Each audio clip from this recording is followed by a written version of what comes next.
Hello, everyone, and welcome to this first session of MB Analytical. Today, I am with Shaarang. Shaarang is a current student at UNC Keenan Flagler and a former e-GMATer.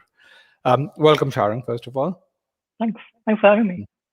Shaarang's story is this amazing turnaround story where he's gone from, despite a good GMAT score, he couldn't get through in the first try in 2019, and then he rebuilt his profile and then he got through multiple top schools and got about $250,000 worth of scholarship. It's one of those interviews which I don't think you get. It's one of the typical interviews that we've done. Typically, we do interviews where you take the GMAT, you get a good score, you apply, and you get a scholarship. So in that regards, it was a very informative interview. It talks about what you should and what you shouldn't do. So Shaarang, let's kind of get started with your interview over here. So why don't you give an introduction with regards to setting some context as to what your background is and kind of put it in two stages. Prior to your first application, what did you do? And then post your first application, just at a very high level, what you did. And then Sure, we'll go stage by stage. sure. So I'm from Mumbai, so Indian. I'm an engineer, majored in computer sciences, joined an investment bank straight out of engineering school, spent about 3 years at that bank. But also side by side, the last 2 years, I built my own company, scaled it, led a phenomenal team of engineers there, sold the company, took the GMAT, applied to B schools at that point. So leading up, I was basically an Indian engineer, but with a slightly unconventional work history. So investment banking and then entrepreneurship. Mhm. And I applied to, I think, 8 colleges in round two. Nothing worked out. And that's when I moved on to my next sort of professional I think I milestone, just which want to is, set some context. You had a 740 on the GMAT, so GMAT wasn't a problem yeah, even in round one. So you had a great GMAT score. Okay, yes. yeah. And I mean, having like running a successful business is also like a rare, fairly rare thing, right? Hmm. Coming into business school. So professional experience wasn't the problem. Hmm. GMAT wasn't the problem. But anyway, I moved on, worked with you at e-GMAT Hmm. for about 18 months, was involved in multiple different roles, sales, marketing, product, customer success, and applied a second time to about seven schools and got accepted in 5 of them, 4 of them actually. Fifth Hmm. one was a wait list and rejected by the others. Was lucky enough to have about $250,000 in scholarship, and now I'm at UNC. Well, that's good. Thank you for that. And so from in many ways, this feels like it's a very special interview for me personally. It's when you guys succeed, it's our success. When you fail, it's our failure. But in this case, because Shaarang has not only been a student but also been a part of EGMAT as an employee, this feels very special, and it feels like the right thing to kick off this MB analytical series that we are doing. And with that, before I go forward, I just want to give you guys a brief taste of what that MB Analytical series is. Let me just share my screen for a moment or so, uh, and share. And let's just go over here. So through this MB Analytical series, we actually are answering some of the most compelling questions that you guys have, which is how do you get into a top school, how do you get scholarships, and we're inviting our former students to help you answer these questions. For example, today's session is with Shaarang. Tomorrow's session is with Rafa, who got into Harvard, and she's going to talk about how do you position yourself as an ideal candidate. And then we have a series of sessions that are lined up for the next 35 days or so. We have schools such as NYU Stern. Soumya is going to talk about how do you get a scholarship at Stern. Then we have Mayank from Haas, and we have Advait, who's been successful at NCR and Kellogg, and then ISB, and then the current sequence ends with Vijay, who went to Stanford. So if you've not registered for MB Analytical, definitely register for the same over there. So Shaarang, let's get started with this, and I think we're going to start with your GMAT journey, And you're 2 stages of your GMAT journey. You got a V35 on your own, and then you went from that V35 to that V42, if I remember, in about Yep. 14 days. So let's talk about just that phase of improvement. How did you figure out what is it that you needed to do to improve, and then how did you get there in 14 days? Yeah. So just to give context, I spent about 4.5 months studying from the OGs, GMAT Club, a lot of these free resources. And 4.5 months, I went from 560, 570-ish to 690. But that was a tiring journey, really, really tiring. And there was no structure to my prep. There was no sort of data and analytics, no tracking. And when I got that 690, that was, I think, 2 weeks, 2.5 weeks out of my first application due. My first application was due on Jan 3rd, Chicago booth. And 14th of December was the 690. So I had a very short span. And at this point, I was just like, you know what? I've tried this unstructured prep. Let's add some structure to it. Let's use professional tools that other people have built, and it's other people's jobs to build those tools, right? GMAT Club is just like free for all. So that's why I sort of went for the verbal in e-GMAT. I wanted something that had sort of a GMAT-like experience that could help simulate the GMAT-like experience. So Scholaranium was definitely my go-to tool. And I use Scholaranium to identify my weaknesses, identify the sort of topics that I needed to go back into the concept files and learn. And analytics basically in Scholaranium helps me bridge that gap in like 14 days. Now, of course, I would recommend taking Sigmax marks because that also sort of helps you identify and track. But at the time, Scholaranium is what I leverage the most. Okay. What were the areas that you were weak in? Just do you remember from memory? What did you focus on in these Yeah, 14 days? I actually do. So RC was my worst section. I am a speed reader, so I just could never slow down and read. So I went through the concept files from start to end in the EGMAT verbal platform, and I felt that hey, like I've run a business, worked in an IB. I'm fairly exposed to business more than the typical GMAT test taker. So I felt like business passages should be a strength of mine. But took a couple of quizzes on Scholaranium, found that business was my weakest topic because Wow. even though I wouldn't have thought that, yes. even though I like business, I get bored when I'm reading dry business passages. And so I just mess up all the questions. And I took that as an input and went on New York Times, went on Economist, read a lot of passages, obviously practiced business passages in Scholaranium, and that's how I improved. Okay, good. Let's kind of now go forward and move to your first application.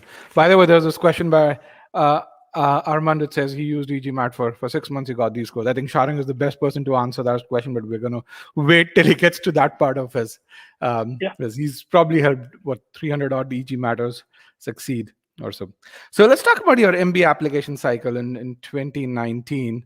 And so let's talk about this. So say, you had the 740 score. What went wrong? You didn't get a single admit because of this. What do you think went wrong over there? Yeah, so it's not like I rushed my application either because I started my application prep sometime late July, August, and the deadlines were in Jan 3rd was my first deadline. So I had about 6 months, 5 months of time to actually build these applications, and I feel like I did a good job writing the resume, writing the essays. That was not the issue. Professional experience was not the issue. GMAT's not the issue. What I've since realized the issue was the goals. I felt that I made my admission officer's life hard by talking about really complicated goals that I was not in a good position to achieve. So I'm coming from a tech background, coming from an entrepreneurial background, and I said that, hey, I want to pursue PE or VC post MBA.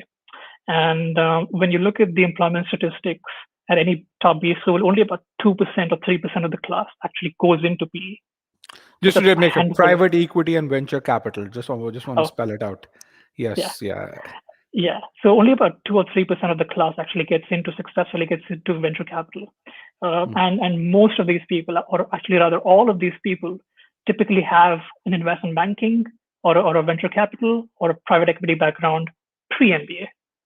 So me, without any of this, saying that I want to get into VC, and that was way too sort of disjointed, and the admissions officer couldn't see me get that job, couldn't see me succeed. And this wasn't just with one school. I mean, with Yeah, all. multiple schools, all of them, and you kind of so a couple of other things to add to context. You did work with an admission consultant in 2019, who Yeah, you said was a booth student. yeah. So is someone who knew what schools look for, and Mhm. and still, you went with these goals over here. So let's kind of talk about still about that interview process in 2019.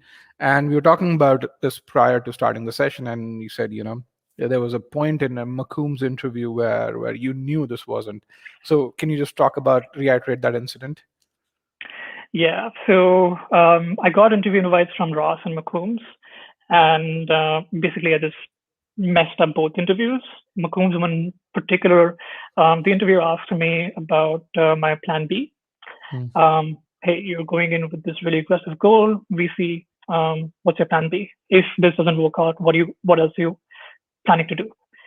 And I was very arrogant, and it didn't feel natural for me to be this arrogant, but that's the advice I'd received during my interview prep with the consultant. And the answer that I gave was, hey, I have just one plan A. I've been an entrepreneur. How many enterprises succeed? Like how many startups actually get sold? So I've beat the odds already, and I'm I'm going going to to beat beat the the odds odds here as well, even though I don't have again. any Yeah, even PEVC though I don't have. experience. Yeah, so take it or leave it, and they left it. Okay. And how did you get this arrogance? Are you naturally arrogant, or was it Not the at all. interviewer? Not at all. It The, just the feels. consultant. Sorry. Yeah, the consultant. It felt uncomfortable saying this because I'm fairly cautious in real life. I mean, Mm-hmm. I like to have contingency plans. So it felt really weird saying it, but I just trusted a booth grad, thinking that he would know what it takes to get into a top school. And yeah, it didn't work out. I just want to be a bit more cautious there. We're just using the word booth grad. It's not to disparage booth. We love booth as a school, and I want to make sure this, because this recently there was a booth grad who's um, also persecuted in New York City because she shouted at a black man. It's not no fault of Yeah. booth over here. It's just want to So make nothing sure. against the booth. The point that I want to get across is typically MBA applicants get really fascinated with, hey, like this guy is from a top school. He's got the branding. Let me work with him. He'll solve all my problems. And it doesn't work that way. The consultant actually needs to be good and needs to actually know what they're talking about to be a good consultant. Okay, so we're going to talk about how do you identify a good consultant as a part of Sure. this over here. So 2019, all rejects. What did that tell you? And then how did you kind of go about building your profile, if I may, and how did you go about changing your post MBA goals accordingly? Yeah. So the rejects is the worst thing about the rejects is that you never know what went wrong. Like the rejection letter doesn't tell you. It just says that, hey, we had a lot of impressive applications this year, and we're going a different way. We're not proceeding with your application. So you never know what went wrong. So it was a 3-month deep introspection process, looking at all the different pieces in my application. There are about 6 different pieces, looking at each, evaluating from an unbiased point of view, and just Can you talk about what understanding. those 6 pieces are as you're Yeah. doing as you? So there's professional experience, there's extracurriculars, there's the GMAT, there's a GPA, there's the essays, and there's the letter of recommendation. That's 6. Um, so yeah, so just examining where all I felt like I was weak and I felt like I could strengthen, and just making a list of things I needed to do to strengthen, those 6 areas. So the one thing that I knew for sure, at least I was super insecure about, was GPA, because not because I'm a terrible student, it's just that my GPA, my school chooses to represent my GPA in a way that it seems like it's bad. Like I got a 7%, which is up 25% of the class, but on my GPA it says 2.62 out of 4, which when an American reads 2.62 out of 4, it's just terrible, right? Yeah. So GPA was one thing that I needed to strengthen. The other thing that I needed to strengthen was the goals, because since then multiple people have told me that, hey, you know what, your essay, your main essay may have been good, the leadership essay, but your goals is what sort of stopped you from getting those invites. So just try to figure out how to best strengthen those things. Okay. All right. Guys, I know you guys have been posting questions. We're going to take questions towards the end. Um, Armand, about about Shaarang's GMAT journey, you can actually read his debrief, and so I think we can share that as well as his interview that he had with Pyle. So let's kind of go back. So how did you go about building your profile? So what? Yeah. Yeah. So when I've done that analysis personally, that hey, these 2 or 3 areas are the ones I need to strengthen the most, Mm. um, I sort of figured out what I could do to strengthen those areas. So the GPA was a big area that I needed to strengthen. I needed to prove that my GMAT 740 was not a fluke, that I could sort of survive in that quantitatively heavy MBA environment. And a great way to do that was the HBX core Mhm. uh, program. So it's a 3 month intense sort of primer to the MBA Mm. session that HBS Online hosts, and Mhm. that's what I did. That prove it's expensive. It's about $2,500. So Yes. it sort of shows the admission consultant that hey, this guy is really serious about showing me that he can hang, right? And also I graduated with honors in that program. So Mm. even though it's an intense program, I was like top of the class. So that shows that this guy, even though his GPA is a bit sketchy, this guy is a safe bet, right? The That's a second very thing, smart thing to do, by the way. So I'm going to take HBX score. I'm going to be among the top. So I'm going to show consistency over there. yeah, yeah, Mm. consistency is key in academics. GMAT, you can have one good day and you can get a good score, or you can have one bad day. That's typically what we see, people having bad days. But you Mm. can also have a good day theoretically. But HBX, like you have to keep on for like 12 weeks, right? Anyway, so moving on, the second thing I did was realign my goals. And I had very little sort of guidance on that initially. Mm. But working with a consultant really helped me sort of figure that out, the Mm. perfect fit given my background. When you're coming from an entrepreneurial background, you have very broad sort of skills. You don't have like specific functional skills that are not as developed as some other people. So Mm. goals are very sort of vague for you. Mm. So my consultant really helped me zero in on those goals. Okay. I think there's another piece that I want to talk about, which I know you, because it's me, you reported directly to me. That's why you're probably not elaborating this part. So how did you build that profile in the last 15 months at EGMAT? What all did you do? Uh, Yeah, so I use my time at EGMAT to first I'll just understand. add some context. So post his GMAT in so Pyle actually likes Shaarang a lot, and you can really see that from her interview, which she conducted with Shaarang, which is on our YouTube channel. And she approached me and said, "Hey Rajat, Shaarang is going for B schools, and you just sold your company at that time, I think a month or two back, and he has 5 months available. Should we just hire him?" And because I think he'll be a great help for our customer success and our marketing team. So that's kind of we knew we had a runway of 5 months with him because we didn't expect you not to get in.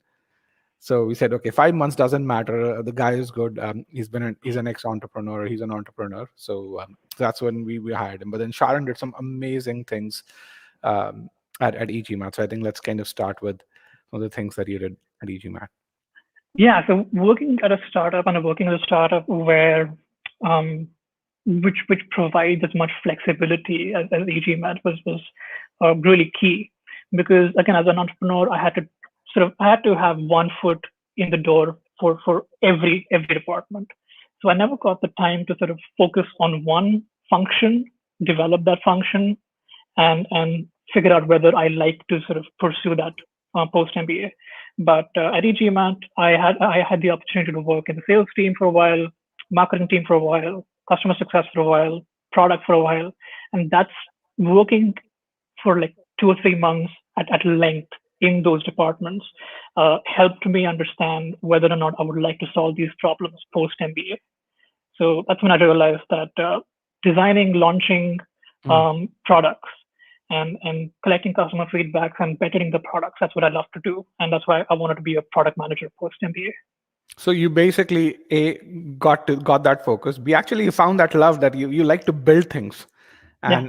and so that kind of went into your post MBA goals. I think one of the big things that you really did, which was one of the first activities that you did at e-GMAT, was the MBA boot camp in 2019, which is where you found your consultant.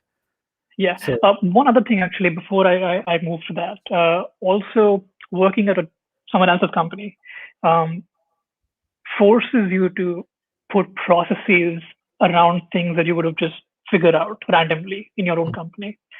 And by establishing those processes, it helped me better articulate the impact that I've had. And I think that also was evident in my interviews when someone asked me, hey, like, how did you launch this application with 8,000, 10,000 customers?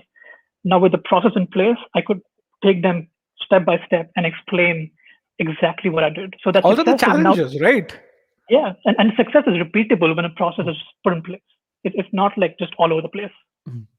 So But let's anyway, start with the first thing. Yes, I know we're going to talk. I love talking about it, but I'm pushing myself not to talk about it. So let's start with the first thing, the boot camp that you did. That was the first thing you were involved in, and I think I'd say even before that, Shaarang was based in Mumbai. The first thing he did was he moved to Delhi, despite the fact that he had like a runway of 4 months or so initially, and so I think that was a big thing.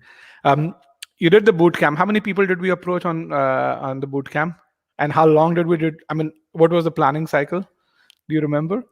yeah, it was 10 days, 10 or 12 days. It was a Yeah, very 10 to short 12 planning days. Yes. cycle. Yeah. Our goal was 150 attendees, and we reached out to only about only the most engaged customers. We reached out to them, and we were intense in our follow-ups. We were intense in suggesting the value proposition, what they could get from attending the boot camp, and we overshot our goal. I think we had 240 odd attendees Yes. when So we just to planned for really tell you, 150. this boot camp was a day-long MBA and GMAT event, free of charge, in Bangalore, and we had 10 days. Typically, these events get organized 3 months in advance. We had 10 days to organize this, and Shaarang, along with the EGMAT marketing team, organized this, and then you got about 240 people. We invited the GMAC. We had folks from MBA in Bangalore. We also had a Canadian business school, right? Shulik. Shulik was there, yeah. And essentially people were there at 7:30 in the morning. They were there till 7 p.m. over there. So that was just, and that's where you found your admission consultant. So what prompted you to choose her, and who was that? I think let's start with that. Yeah, so Nupur Gupta from Crack the MBA, based in Okhla, Delhi. She was one of the speakers, keynote speakers at the event. I had reviewed her website, her profile on LinkedIn. She's got 50 odd glowing recommendations from people, just swearing by Nupur's involvement and just the sort of approachability that you need from a consultant. And I was very interested. And when I met her at the event in Bangalore, that's when I was basically sold. I sat through her 40-minute talk, and I was sold that I wanted to work with her. Okay, we're going to talk about how was working with her different. Let's talk about some of the other things that you did. Anyone from the mentorship program over here, or the last mile push program? Any EGMAT students who's been mentored over here? So Shaarang practically invented the mentorship program. It was one of those things where I said, this is not going to work, but he said, give me the flexibility, and I'm going to deliver success to you. And so yeah, you want to talk about the mentorship program? Yeah, so it started in December. I like to keep busy. So in the last few weeks of December, when people are typically enjoying Christmas, I was going through customer feedback. And we'd seen that customers were people were getting successful. People were sort of buying our product, but they were not getting successful at similar rates for whatever reason.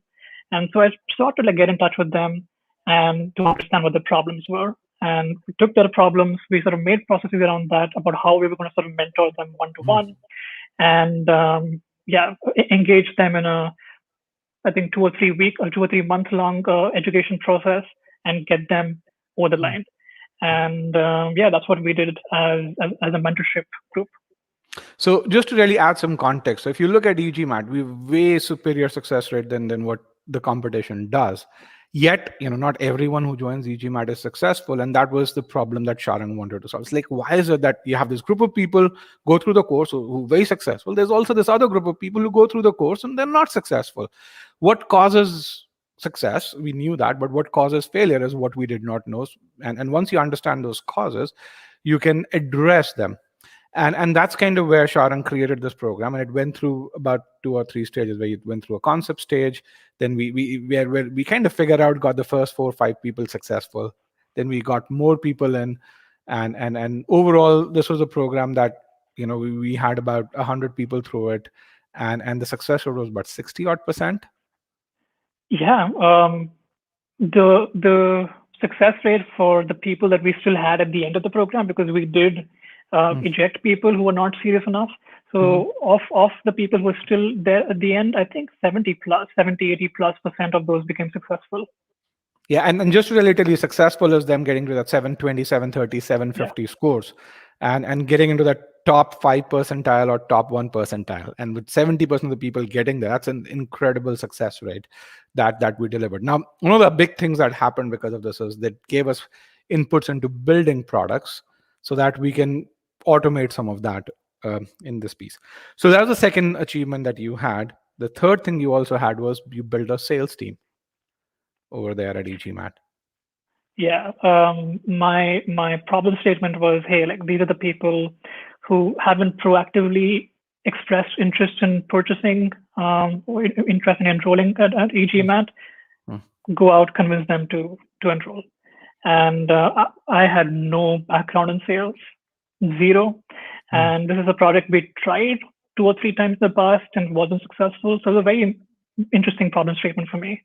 And I sort of approached the same way.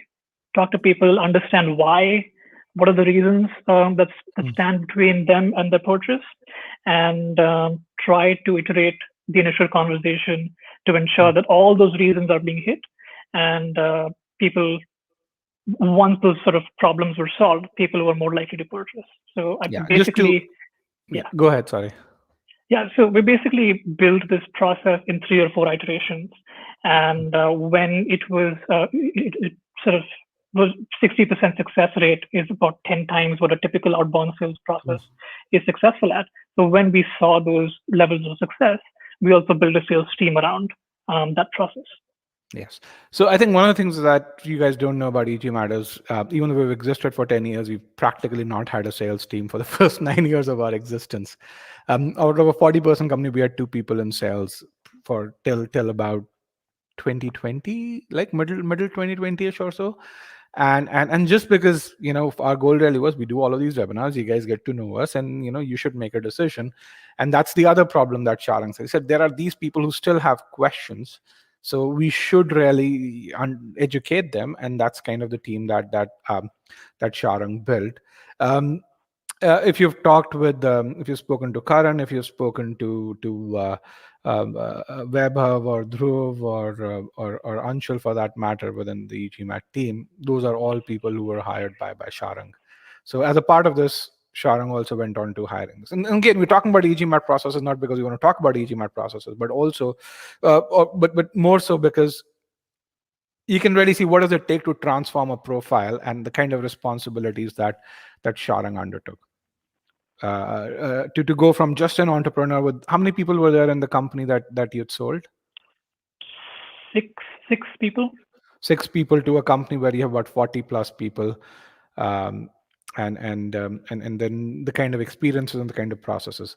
So with that, let's kind of talk about your interview in round, or your MBA goals in the second round of application. What were those goals? In the second set, the main goal was product management at a large tech company, and my plan B was operations. Because for the duration of my application, my official title was operations, like director operations. So hey, like I've already done operations pre-MBA. I can get a job in operations post-MBA also. So that was the story for Plan B. Okay. And so then how was this? You wrote your applications, you went through interviews, and so how were the interviews this time in terms of their Interviews were, skepticism or their belief in your post MBA goals? yeah, so interviews were a lot easier. It's also, I mean, having better aligned goals is better for me as a candidate because I don't have to spend 10 minutes of the interview, the 30 minutes long, right? So I don't have to spend 10 minutes of my interview time justifying why the goals make sense for me, right? If the goals make sense, that question doesn't even come up in the interview, right? So we can talk about how amazing I am and what accomplishments I have instead of answering, hey, I can still get this job, right? So the question about why product management didn't come up because I had launched 4 or 5 products before in a startup situation, and the transition from startup PM to big tech PM with the MBA in the middle, it seemed like a natural sort of progression. Okay. Now, let's talk about leadership. So, leadership is a really big component of any application. So, how did your response to this question change? How did you portray leadership in 2020 in the successful application? And I think let's also talk about the schools that you applied to in 2020. And then how was this different in 2019? Sure. So leadership is covered in multiple different sort of ways. Yeah, I think it's good to in the really say actual what is application. leadership. I think let's just Yeah. define that. Yeah. So leadership is basically overcoming a challenge. So that could be you alone. That could be you with the team. That could be anyone. Just because you're a manager doesn't mean you're a leader, right? So there's an important distinction there. So my pre-MBA, pre-e-GMAT, my first round of application 2019 was focused on what I did, on how I overcame challenges alone. My 2020 application season leadership stories was about how I sort of inspired other people to overcome those challenges. So how I worked in a team. So that was the difference in the leadership stories. And we also got really creative about where to talk about those leadership stories. So so you're not just sort of limited to your essay. You can talk about leadership stories in your interviews. You can talk about leadership stories in your resume. You can talk about leadership stories in your letters of recommendation. And so having a good recommender who's willing to sort of vouch for your leadership skills and willing to write a recommendation that talks about those skills, very important. You've talked about a letter of recommendation. You've in your case in 2019, the letter of recommendations. You also talked about this in your debrief as to your letter of recommendation. In 2019, you kind of made a couple of mistakes. What were those, and how did you sort them out in 2020? Yeah, so in 2019, I just had like one proper job. My investment banking job was the only sort of job that I'd had, and the other was my entrepreneurial venture. So I didn't have a boss in my second job. So I took one letter of recommendation from my manager at the investment bank, and the second one came from my peer, my co-founder. So that was a peer recommendation, and those aren't always sort of looked at in the same light, because if you're getting a recommendation from someone you can influence, there is a big sort of asterisk on that. So my second time around, I took one from you, my manager in my most recent position, and one from my manager from the Nomura years, my investment bank rather years. So the first letter of recommendation remained the same. The second was me, which was new. Okay. And in terms of, I always ask this: how do you prep people for a letter of recommendation? I think that's because getting it from someone is a challenge, and it's a lot of work to write a recommendation for someone. Yeah. It's very important to, especially in India, where it's not really, it's not part of our culture to write such in-depth letters of recommendation. It's very important to articulate clearly to your manager what's at stake and how important the LOR is, and the fact that you need to explain in detail what specific tasks the candidate did would show the leadership skills. So it's a bit of show and tell. You can't just say that Shaarang is great at leadership. Okay, but what has Shaarang done at my company that inspires me to believe that he's great at leadership? So it's very important to go to that detail and write the LOR, as opposed to just writing something like Shaarang will be a valuable addition to your college. That means nothing, right? Like they don't get anything from that. So I think there's also really important. So how many of you over here have seen a letter of recommendation? If you can type in yes, but I think it's also important to understand that the letter of recommendation actually has two components. One's the quantitative component where we are supposed to rate you. Are you in the top 1% in this? We are supposed to tell you, hey, is Shaarang collaborative? Does he seek out collaboration among non people, parties who don't work together to get a desired outcome? Does Shaarang possess XYZ kind of quality? So there's a certain rating that we do around that. That's a very quantitative rating over there. Now, if you rate something in a very quantitative fashion, but you don't justify it with qualitative examples in the essay questions, those ratings have no meaning over there. And I think that's where the letter of recommendation is in itself, it's an entity that needs to be in sync, number one. The second thing is it's an entity that needs to be in sync with the rest of your application as well. And if you don't do a great job at it, it can mess you up. Yeah, just on that point a little bit, your admission officer reviews your essay and your letter of recommendation side by side, right? And the sanity check is this the same person that I'm reading in two different perspectives? Like, am I reading about the same person? Because if your manager highlights a different set of skills in your LOR and you're talking about a completely different set of skills in your essays, it just doesn't fit, right? And at that point, there's a big sort of red flag, and that's when you can get dinged. Now, since you've talked about this, you also work with UNC's admissions committee. Yeah, I work with the administration to sort of decide, not decide, but like shape the incoming batch. Shape the incoming batch. Do you want to just briefly talk about what are some of the big mistakes that people do with regards to letter of recommendation and essays? What some examples of what you may have seen, if you can talk about it? Yeah, so essays are a bit different. LORs, people, again, we've covered that the quantitative rubric doesn't match up with the qualitative answers. I think that's the main one. With essays, it's a bit more nuanced, because what people don't understand is that an admissions person has about 10 minutes to read an application. Now, you as an applicant has spent months, 4 or 5 months, creating this well-crafted application. Essays go through 4 or 5 iterations. Resume goes through about 7, 8 iterations. But the admissions person spends only about 10 minutes reviewing the application, right?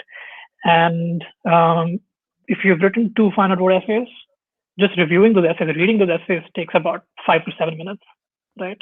Going through so much content. So we're left with 3 more minutes. So in those 3 minutes, the person has to review the LOR, the quarter review, the statistics, resume, statistics, GPA, GMAT, all that stuff, extracurriculars, right? So people don't understand how little time admissions people have to review your application. And typically, when you make your story very linear, right?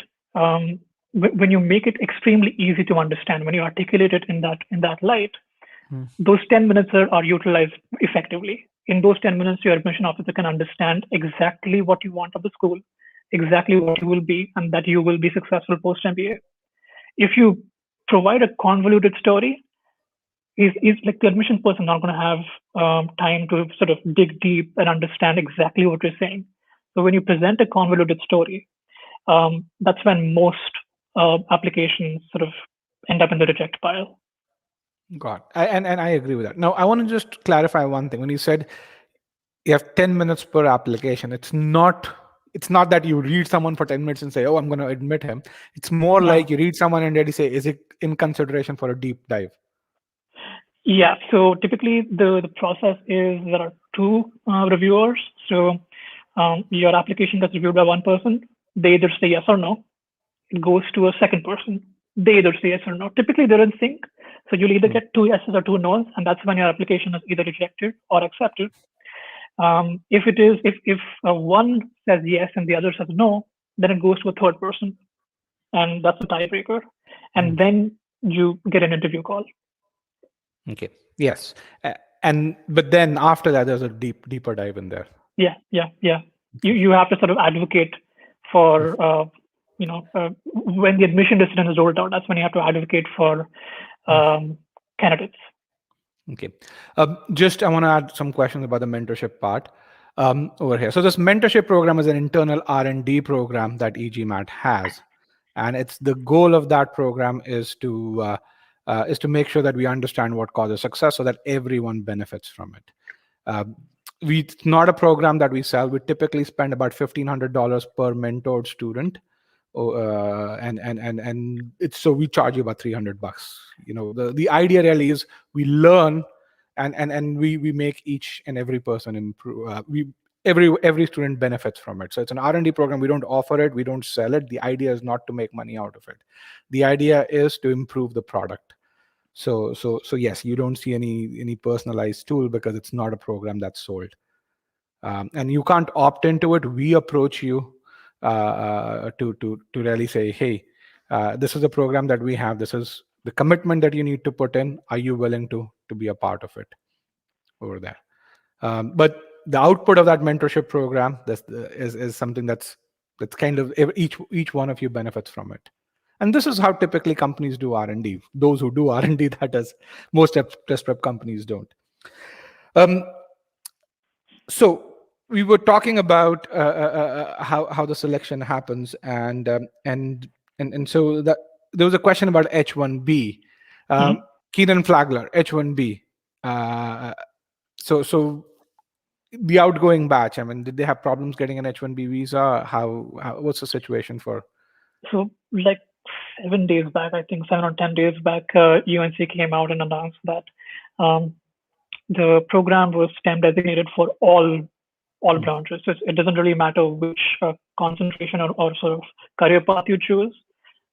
It's the entire program is STEM designated. So that's very different from what a lot of other schools have. What Duke has is, again, you have to choose a very specific career path if you want that STEM additional 2 years at the end of your 1 year. So UNC has done a fairly good job on that front. Nobody really had any problems. But again, H1B does shrink your application pool by about 80%. That's a sort of a warning that international students need to consider before applying to a US visa, a US school, because if, let's say, 100 employers are willing to employ MBAs, only about 20 are willing to employ international students who need H1B. So I think the part that is there is that's kind of where the alignment in post MBA goals needs to be there. If your goals are well aligned, you don't have to worry about it. But if you, for example, say, hey, I want to go and work with Procter and Gamble post my MBA, and if Procter and Gamble is not someone that sponsors H1B visa, you're going to have an issue. That is so interesting you bring up that very name, because if someone here in the session is applying for consumer packaging, international student applying for CPG marketing roles, please don't. CPG companies don't sponsor students. So you can't get a marketing position at a Procter and Gamble as an international student because they're just not going to hire you. I think if you want to do that, just because we're going on that tangent, if you want to do that, I would rather just say become a consultant, consult through McKinsey or Booz Allen marketing consultant, yes, or marketing in tech, product marketing manager in tech. Tech loves H1B employees. No. If you wanted to really work for CPGs, I'd say go become a consultant and work for the CPG through a consultant, because consulting companies do sponsor H1Bs. Sure. And then 3 years down the line, you could work for a P&G or a Unilever or one of those, or Colgate Palmolive, one of those companies over there. Yep. So that's something which is there. Okay, we have about another 4 or 5 minutes over there. One question that everyone was asking. It was like, how do you choose an admission consultant? What should you look for, and what are some of the big warning signs when with an admission consultant? I think let's answer that question. So you're looking for approachability because the admissions process can get very lonely. It can also get very scary because Hmm. you'll go to clear admit and you will track all the admits that people are getting, and you're not getting an admit, you're not getting an invite, and it's very easy to get demoralized and have that affect your other applications, right? And you basically need an experienced friend. It's a vague definition, but when you have that initial call, you can typically have one free call with the consultant. Every consultant that I know of offers that free sort of 30-minute consultation. When you have that call, and if you feel like, hey, this is someone I would want to know in real life, this is someone I want to talk to and sort of take advice from in real life, go with them because you need them to be approachable. You need them to actually care about you to give you the right advice. You don't need someone who wants to write your essays. That I think is a very poor use of admission consultants. Consultants are expensive, so use their advice and use their support and use their experience rather than using them for essays. What about full time versus part time? I think you had this Oh checklist. yeah, yeah. So a lot of companies, and you can find this out yourself. I'm not going to name the companies. The lot of companies have part-time consultants, people who have a day job, but who do consulting on the side. And when you're doing consulting on the side, you may not always be in the know of the latest developments in admissions. The consultant I work with in my first go was doing consulting on the side. He was working at Deloitte full time, but he was doing consulting on the side. And those folks typically are 5 or 6, at least 5 or 6 years removed from their MBA experience. They don't know how stuff works anymore. They just know what they did way back when. And that's not the most updated advice. The person that I work with was a full-time consultant. That was literally her only job. Her job was to get people in their dream schools. And she was also part of EGAC. She's now the president of EGAC. So EGAC is this body that Associate of International Admissions Graduate Council. It's a body that where pretty much all top admission consultants actually participated and we engage yeah with business schools. Yes. yeah. So EGAC members network with each other. They know exactly what's going on in the admission space, and they give you the best sort of advice. And I would definitely look for full-time consultants based on my experience. LinkedIn recommendations. LinkedIn recommendations. If the student or if the candidate has had a great experience working with the consultant, they're going to want to talk about the consultant. They're going to want to recommend them. If your consultants are hesitant to suggest candidates, if the consultants are hesitant to say that, hey, you know what, these are the people we work with, go talk to them. I would not work with those people because I mean, if the person's really happy, they want to talk about the consultant. Yeah, I think the two things which are parallel also in the GMAT world. So one thing which Shaarang talked about, full-time consultants. It's the same thing with GMAT instructors. If you truly want to get a good instructor, don't just look for that 760, 770. Look for, are they doing this full time? And is, because if someone's doing this part time and they're not updating their skills, frankly, getting a 760 is very different from being an instructor. Being an instructor means understanding what makes people successful, understanding why people fail, and which is kind of where doing programs such as this such as the mentorship program is one of those things that you have to do. The second thing is get real reviews. Frankly, when you think about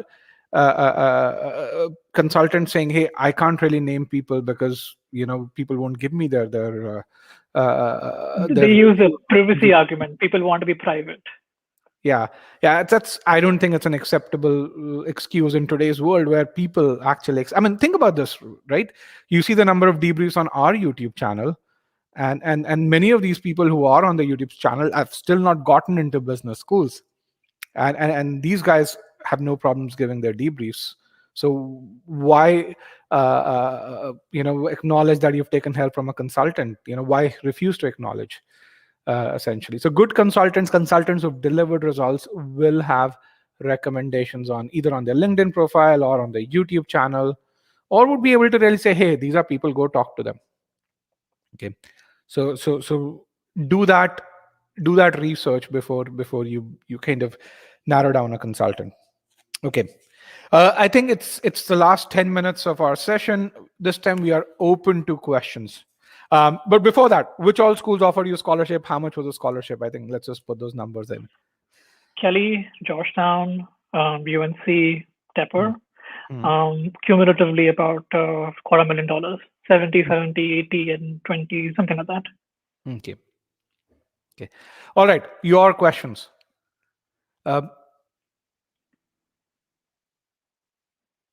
How is IDP education? Do you know IDP education? And do you want to give a Sorry, no Yes. idea.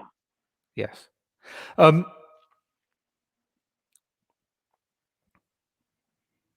Okay. Did HBX score help your application a lot? Do you think it's worth it? I think you've answered this, but you want to just reiterate that piece? Yeah, I can also add a sort of data point that I didn't mention. HBX core basically covers most of the subjects and topics that you will anyway have to cover in your core curriculum in your first 3 years in MBA, 3 months in MBA school. And when first 3 months is super challenging, super intense period as an MBA student, and recruiting starts around then, you have to get ready with your resumes and interview and stuff like that. Knowing concepts and not having to spend a lot of time studying the lectures, it sort of frees up your time a lot. So yes, it helps your admission. It's an investment, but it also has this other effect. I think which is a huge piece. So it has a dual piece. It enhances your candidacy. It shows that you're serious about an MBA. You've already invested $2,500 in doing that. The second thing is it gives you that free time, which allows you to network better than other individuals. And that's where you get those coveted internships that are there, and you have more time to prepare for them. This is a really interesting question, Shaarang, this one. Why don't you target higher ranked schools, or how do you define what school should I target? Yeah, so that's something I did consider in my second round of applications. The way I split my applications across 2 rounds, round one, round two, was that I applied to a certain set of schools. I took feedback from those interview invites or admits, right? I didn't get an admit from, I didn't get an interview from Kellogg, not even an interview, right? I got an interview from Duke, but was waitlisted. So those 2 data points informed me that, hey, maybe like top 10 schools are not aligning with my profile, or they're not willing to admit someone with my background. Doesn't mean that I'm bad. It's just not working out, right? However, I got an admit with 50+% scholarship from Georgetown, which is 23, 20 something around 23-ish rank. That told me that aiming for that 15 to 20 range would be a good choice for round two. And that's what I did in round two. I applied to UNC, applied to Kelly, got $150,000 scholarship from both schools cumulatively. I think the key piece which is there is for you to say, hey, it's not, first of all, I think the schools that are in the top 10 and then ranked 11 to 20, it's not, the difference is not huge. I think the kind of employment opportunities you get from these schools, that's very similar, barring, let's say, a few top VC firms and PE firms over there. I wanted to get into into tech, consulting. And tech recruits uniformly across the top 20. So it didn't really make that much of a difference to me. Yeah, I think that's the other piece. Does it make a difference to you? Let's look at this question over here. Which schools should you target if you're an older applicant? Why don't you take that first, and then I'm going to provide my inputs to this. Yeah, so by 10 years, I'm assuming 10 years work experience. So that means they're about 31, 32.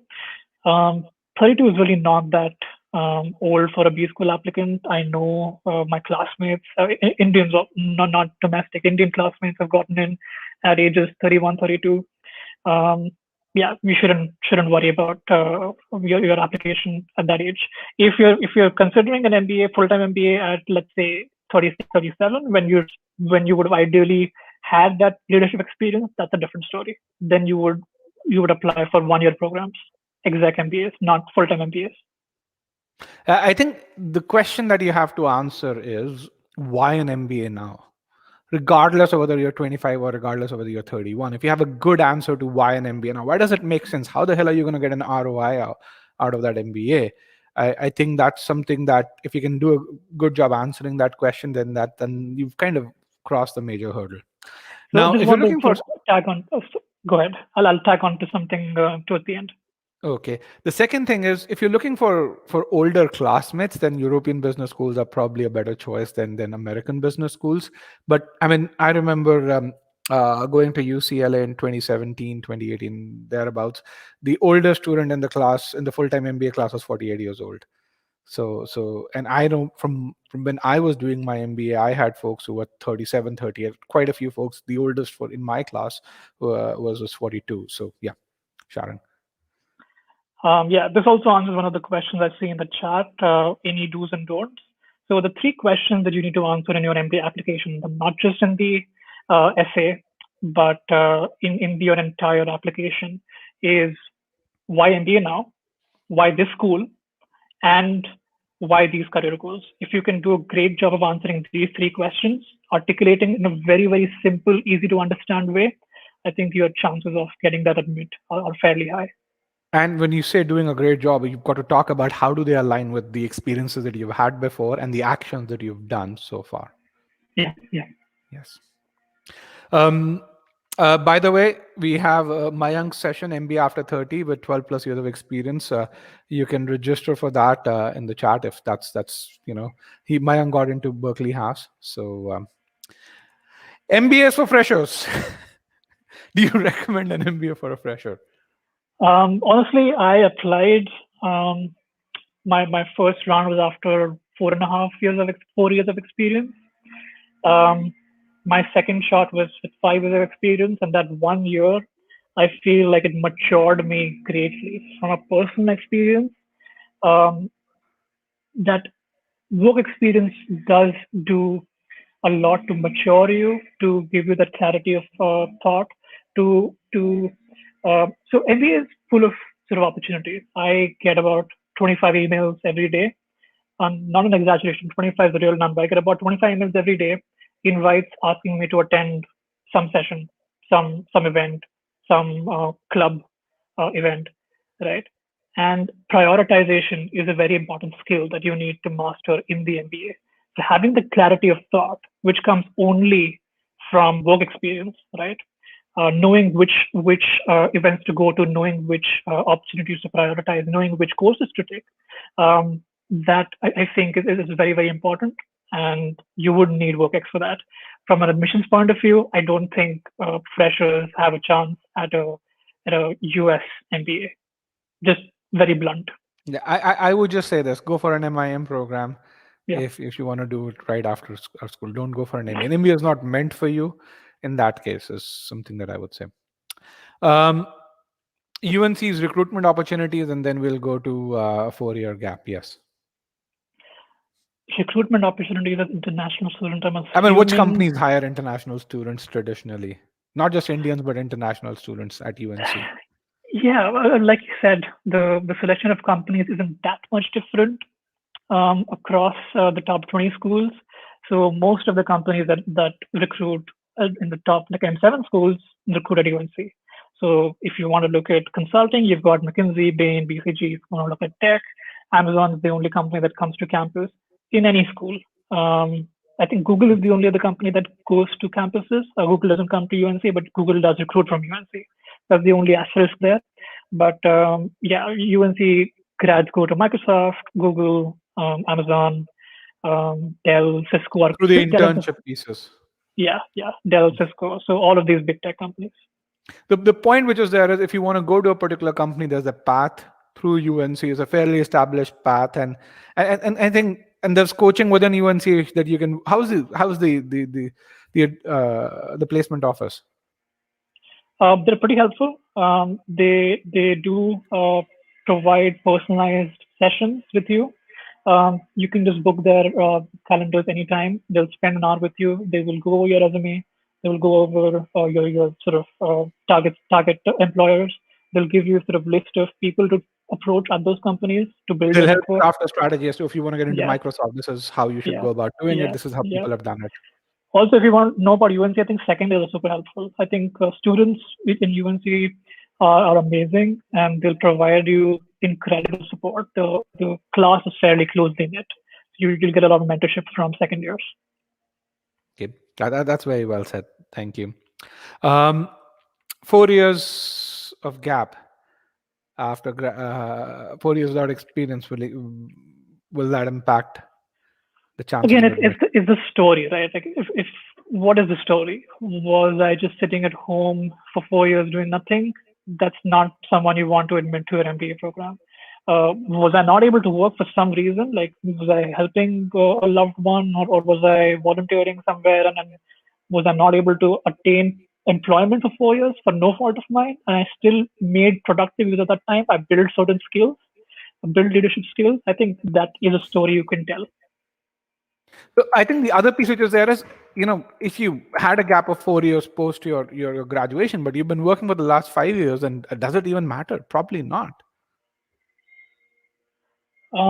Yeah, I mean, there could be cases where it doesn't matter, but I mean, half of your work experience, you're not actually working.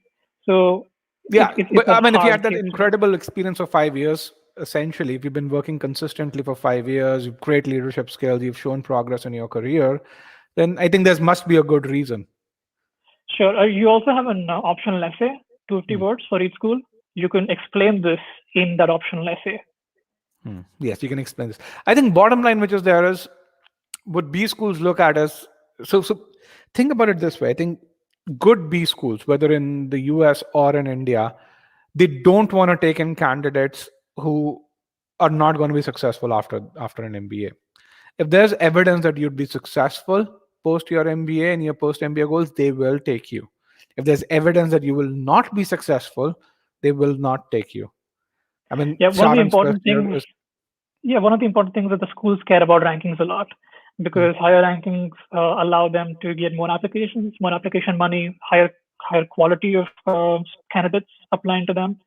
hmm. And one of the key things that affects rankings is a percentage of students placed 3 years out of graduation. 3 months. And if 3 months, yeah, sorry. And if you're someone they have to worry about placing, if you're not going to get a job, you're going to affect the rankings. They don't want to take that risk. Hmm. Yes. All right. I think that was the last question. There's some clarity which people have been asking about the mentorship program and the other things. Again, as I said, mentorship program is an initiative that we do internally. If you're an EGMAT student, we reach out to you. You don't apply for it, and so we will reach out to you. It's something that we don't take requests in internally over there. So yeah. There's another interesting question. I think they're probably says working at Amazon 22. What should this person do? You're really motivated to get into B school. Why? I mean, Yeah, that's my question. Is Amazon not an environment where you're finding interesting opportunities to lead, to grow as a professional? Um, that's a hard case to make. I'm sure there are, right? So you would have to sort of quantify your why MBA now effectively. My advice would be patient, look for opportunities within the organization because Amazon's a big recruiter post MBA. So if you're not liking Amazon pre MBA, you're not going to like Amazon post MBA. So that's not a connect, right? yeah. The other day, Shaarang and I were talking about. Shaarang and I also meet on a weekly basis to just chit chat. It gives me a pulse on how the MBA scene is going on. So we're talking about, and we were talking about LBS's post MBA recruitment, and Amazon was the biggest tech recruiter over there, and how it just eclipsed everyone. I mean, it's like 6-1, everyone, including Google, Microsoft, and Apple. So yes, I think that part's. I think one thing which is there is if you are someone who's very very driven to do an MBA and you're early on in your career, I think there are 2 or 3 things that I can advise personally. One is do the HBX score. I think it'll give you an idea of the business fundamentals. It'll help you understand how your projects are structured, how they're being justified, and essentially it'll kind of leapfrog you to that next piece. The second piece is read a couple of books that I'm a big fan of Clayton Christensen's books, um, and I think that's something which is there. Um, you and I were reading a book. I forgot the name of the book, Shaarang, that UNC Measure what recommended. matters. Measure What Matters, and then there was the other book which was Competing there, where against luck. Competing Against Luck. Yes, so yeah, both those are two incredible books that you read. Man, I'm getting old. So so yeah, those are two books that I can recommend. I mean, there's great education to business that's there. Um, if you want something more fundamental, read What is Strategy by Michael Porter. I think that's the good fundamental book of business. It gives you a history of business too. Um, okay, I'm going to take the last question, which is how do you frame an entrepreneur experience that almost failed due to COVID, and how do you choose the B school to apply to? Yeah, I mean, failed entrepreneurial experiences are nothing out of the ordinary, nothing to be ashamed of. You learn a lot of skills, you build a lot of competencies along the way. And as long as you're able to talk about those skills you've built in your essays, so you'll have one essay to explain your sort of highlights, your big achievements, your big challenge you overcame. And if you could talk about how you overcame COVID and how you were able to survive despite like 90% of your business going down to zero and like overnight, I think that's a fascinating story to tell. So I think this can actually work in your favor. I absolutely agree. I mean, you've had leadership experience, you've had failure experiences, learning from failure. I think those can be some incredible answers over there. Um, do you have 5 minutes, Sharon, to take that last question by Let's do answer? it. Yeah, let's Okay. do it. Yeah, I know you have a class to go to, but yeah. Uh, Canada versus mhm. the US. Yeah. Which country has better B schools, and pros and cons? Considerations, essentially. It depends what better means to you, right? If you want to work in the US, I think US schools are a no-brainer. It doesn't make sense. If you apply to Canadian schools and then sort of have the personal residency there and then come to the US, it's a very long route. USB schools makes sense for that. Also, that's where you'll build most of your network. In the US, networking, building your network is a hugely important um, consideration when you're looking for jobs. Jobs are almost entirely network based. So yeah, if you want to be in the US, USB schools definitely. Canadian B schools are good. The education that you will get in those B schools is just as good, slightly not noticeably worse. Let's put it that way. So you will learn all the same concepts. You will have a good learning experience. But then, do you want to be in Canada? I think that's the issue. Yeah, I think from my side, I have a slightly more quantitative answer to this. One is USB schools, higher salary, lower tax rate, more money in your pocket. Just it's plain numbers. I mean, in the Yeah. end, Canadian B schools, I think with regards to permanent residentship, an easier path to that, easier PR over there. I think reasonable job opportunities in Canada, that part's there. So if you go to a top school in Canada or in US, job's not going to be a problem. In the US, you'll have much higher salaries, and you'd keep more of your money in your pocket because of the lower tax rates over here. The other, but I think that's kind of the piece which is there. If you want to really say, hey, I don't want to worry about my permanent residency, I'm gonna go to one place and settle there and settle in Canada, go for a Canadian B school, or go for a US B school, and then the other piece that I would really say is, if you go to a good B school, go to a good job, 4 years down the line, your company will place you anywhere. Most international companies will place you. They have rotation programs. I think it's a Canada versus the US kind of question. Also, care about your experience. If you go to a Canadian B school, do you like the cold? Yes, You're going to you be there for 2 years. Yes. If you didn't have any international experience, I don't think. No. Yeah. International. So I dealt with international stakeholders, but from India. So there are people who go overseas and are sort of posted in different countries, but there are few and far in between. Most Indians don't have international experience, so it's I not think going to I be. should think everyone has international experience because you work with people internationally. So I think in Yeah, that yeah. way, just the So world is again, so cosmopolitan now. it's your capabilities to articulate, right?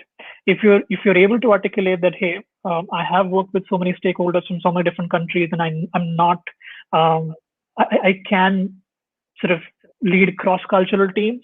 I think you'll be fine. Okay. All right. I think at this point I need to go because I have to attend another meeting in 15 minutes. So, guys, thank you very much for joining us today. Remember, we also have a session with Rafa tomorrow, which is how did she get into Harvard Business School. And once again, we have all these wonderful sessions coming up. Let me just share my screen. Uh, and so. Ah, so we have this session tomorrow, how to get into HBS. That's at 5:30 p.m. IST, 4 a.m. Pacific, 5 a.m. my time, which is really early my time. And then we have all of these amazing sessions with students from Stern, Berkeley, NCERT, Kellogg, ISB, Stanford, Cornell, and then we're adding more and more of these. So if you do register for the MBA Analytical and get invites to all of these sessions over here. Yeah, and Sharon, thank you very much for these insights, and it was really incredible having you here and on the platform formally after having you been in part of the company for such a long time. As I said, this is it's every time we get a student here, it's a very happy feeling, but here it's actually it's much more personal over here. So thank you for being here and good luck. Thanks. This was fun. Yes. Bye bye.